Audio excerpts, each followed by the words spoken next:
નમસ્કાર, crime reporters TV ન્યૂઝમાં આપનું સ્વાગત છે. હારીજ ખાતે તિરંગા યાત્રાનું આયોજન કરવામાં આવ્યું. પ્રાપ્ત માહિતી અનુસાર હારીજ કેપી હાઈસ્કૂલથી સરદાર ચોક થઈ મુખ્ય બજારમાં રેલી પરત થઈ હતી. કેપી હાઈસ્કૂલમાં તિરંગા યાત્રાની પૂર્ણાહુતિ કરવામાં આવી, જેમાં પાટણના સાંસદ ભરતભાઈ ડાભી દ્વારા સરદાર પટેલની પ્રતિમાને ફૂલહાર કરવામાં આવ્યા.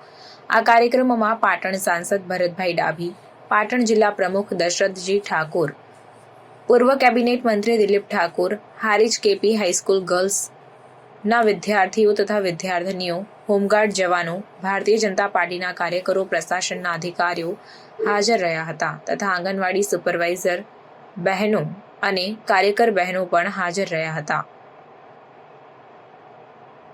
પાલિકાના કારણે રોડ રસ્તાને ગંદકી બાબતે હારીજ નગરના જવાબદાર ચીફ ઓફિસરને પાટણના સાંસદ ભરતભાઈ ડાભી દ્વારા શહેરના સ્થાનિક પ્રશ્નો બાબતે રજૂઆત કરવામાં આવી હતી. સાથે જ ઝડપી કામગીરી પૂર્ણ કરવા માટે પાટણના સાંસદે ચીફ ઓફિસર હારીજ મામલતદારને પ્રજાના પ્રશ્નોનો ઝડપી ઉકેલ થાય તેવી સૂચના પણ આપી હતી.